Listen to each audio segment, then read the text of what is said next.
Pour le compte du ministère de la fonction publique, du travail et de la protection sociale, le Conseil a adopté un décret instituant une clause prioritaire de servir l'État. L'État, en vertu de sa souveraineté et des prérogatives de puissance publique, crée les conditions juridiques, humaines, financières et matérielles pour assurer l'éducation et la formation nécessaires aux citoyens. En retour, lorsque les circonstances l'exigent, l'État requiert certains de ses citoyens pour l'exercice direct de certains emplois afin de garantir la continuité et la permanence du service public. Force est de constater à ce jour de grandes déperditions de compétences formées aux frais de l'État au moment où l'État crée des filières de formation pointe. Au regard de l'impératif de garantir la primauté de l'intérêt général, le Conseil a adopté ce décret instituant une clause prioritaire de servir l'État. La clause prioritaire de servir l'État s'entend de l'obligation pour tout citoyen burkinabé de rester à la disposition de l'État s'il est agent public ou stagiaire de l'État ou de se mettre à la disposition de l'État s'il n'a pas la qualité d'agent public ou lorsque il est requis par l'État. La clause prioritaire de servir l'État implique pour l'agent public de rester à la disposition de l'État au moins pendant 15 ans, durée nécessaire pour une retraite proportionnelle. Il reste entendu que, pour des raisons de démission, l'État peut autoriser exceptionnellement un agent de bénéficier de cette prescription légale.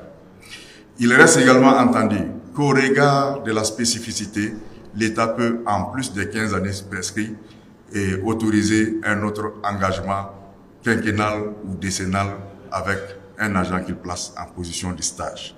La clause prioritaire de servir l'État implique pour le stagiaire de l'État de se soumettre au régime de formation au niveau de l'école de formation professionnelle. À défaut, il se verra appliquer le remboursement des frais qui ont servi à son recrutement et à la formation qu'il requiert. La clause prioritaire de servir l'État implique pour le citoyen n'ayant pas la qualité de fonctionnaire ou de stagiaire de l'État de se mettre systématiquement à la disposition de l'État lorsque ses compétences sont requises pour le fonctionnement du service public. À défaut de se mettre à la disposition de l'État, il se voit dans l'obligation de rembourser tous les frais de formation que l'État a engagés pour sa formation, excepté la partie qui était obligatoire pour la formation de l'État. Je rappelle que pour ce qui concerne les fonctionnaires d'État, lorsque vous ne vous mettez pas à la disposition de l'État pour les 15 années, vous êtes invité à rembourser toutes les formations professionnelles qui ont été effectuées à votre profit. Pour évaluer ces formations, il sera mis en place une équipe pluridisciplinaire des ministères des 3 ordres d'enseignement, du ministère de la fonction publique et du ministère de l'économie et des finances. Le Conseil a aussi, au titre du ministère de la fonction publique, du travail et de la protection sociale, adopté 9 rapports de 9 départements ministériels relatifs à la révocation d'agents publics. Ces dossiers, tout comme l'encadrement juridique des dénonciations et la création de la commission de régulation des dysfonctionnements, traduisent la ferme volonté de son Excellence le capitaine Ibrahim Traoré, président du FASO, chef de l'État, président du Conseil des ministres, de mettre en œuvre le pilier numéro 3 du plan d'action pour la stabilisation et le développement, lequel pilier porte sur la promotion de la bonne gouvernance et la lutte contre la corruption en vue d'asseoir une administration vertueuse qui offre des services publics de qualité.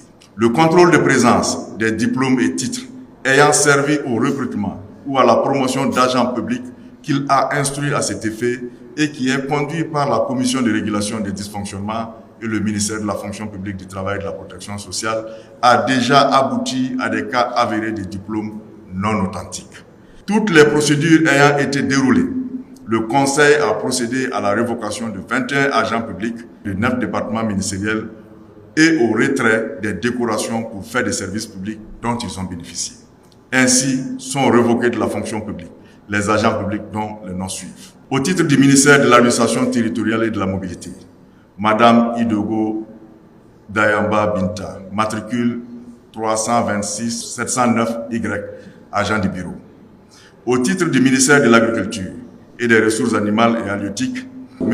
Edasso Ebenezer, matricule 259 050 K, chauffeur. M. Wedrao Mahamadi, matricule 118 815 V, chauffeur. Madame Karambiri Safiatou, matricule 256 997 P, technicien supérieur d'élevage. Au titre du ministère de la fonction publique, du travail et de la protection sociale, Monsieur Sebgo Saïdou Etienne, matricule 216 399 F, agent spécialisé en gestion des ressources humaines. Au titre du ministère de la communication, de la culture, des arts et du tourisme, Monsieur Li Amidou, matricule 76 269 S, agent de bureau. Au titre du ministère de la Justice, des droits humains, chargé des relations avec les institutions, M. Gouba Roger, matricule 92 540, greffier. Au titre du ministère de la Santé, M. Fayama Yakouba, matricule 58 021 Y, ingénieur en sciences infirmières et obstétricales. Madame Kinda Wenkouli Evelyne, matricule 264 750 W, infirmière brevetée. Madame Sawadou Aminata, matricule 250 581 J, sage-femme. Monsieur Komi Adama, matricule 290 274, ingénieur des sciences infirmières et obstétricales. Monsieur Ouedrago Tenga Charles, matricule 103 711 car, comptable. Monsieur Sawadou Lebiri, matricule 251 195 Z, chauffeur. Monsieur Boro Bouraïma, matricule 103 794 F, technicien de maintenance en disponibilité. Au titre du ministère de la Transition digitale, des postes et de la communication électronique, Madame Traoré Orokia, matricule 87 532 N, agent de bureau. Au titre du ministère de l'enseignement secondaire et de la formation professionnelle et technique, Madame Bationo Irène, matricule 119 146 B, adjoint administratif. Monsieur Belém Jean-Claude, matricule 96 156 Y, professeur certifié des lycées et collèges. Monsieur Diallo Youssouf, matricule 55 549 U, professeur certifié des lycées et collèges. Monsieur Konsembo Moussa, matricule 216 095 V, chauffeur. Au titre du ministère de l'Enseignement supérieur, de la Recherche et de l'Innovation, Monsieur Kafando Alexis, matricule 54 109 S, technicien supérieur du laboratoire médical en service à l'IRSS.